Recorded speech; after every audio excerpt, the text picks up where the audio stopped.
Well, a very big thank you. That was what David Cameron had to say to British troops in Afghanistan as he used Armed Forces Day to drop in on them.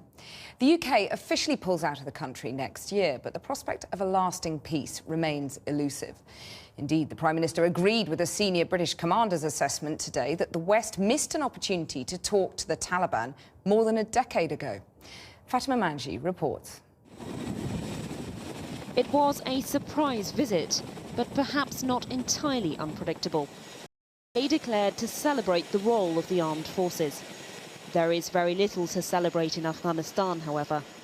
More than a decade on from when British troops first arrived, the violence has not let up, and the Taliban remain strong.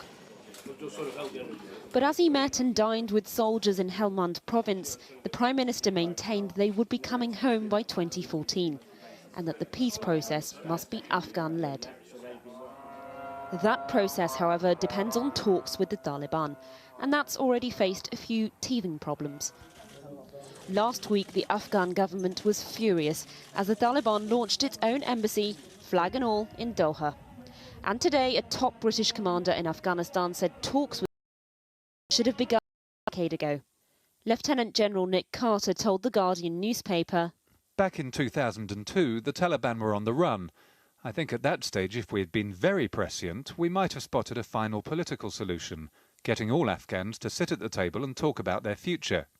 Well, I think you can argue about whether the settlement we put in place after 2001 could have been better arranged. Of course you can make that argument. Since I became Prime Minister in 2010, I've been pushing all of the time for a political process, and that political process is now underway. But at the same time, I know you can't bank on that, which is why we've built up the Afghan army, built up the Afghan police, supported the Afghan government. So after our troops have left, and they will be leaving under the programme we've set out, after our troops have left, this country shouldn't be a haven for terrorists.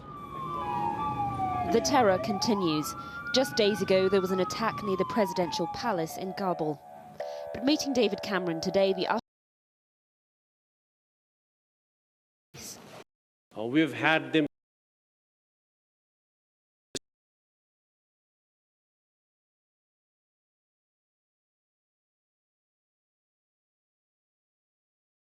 quite an irrelevant attack.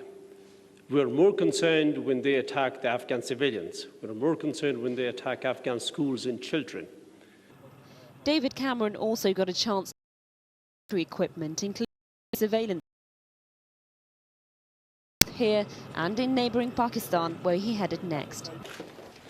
And as he meets Pakistani President Zardari, no doubt a key concern for Cameron is whether his allies in the region will be reliable enough to help bring about a political settlement.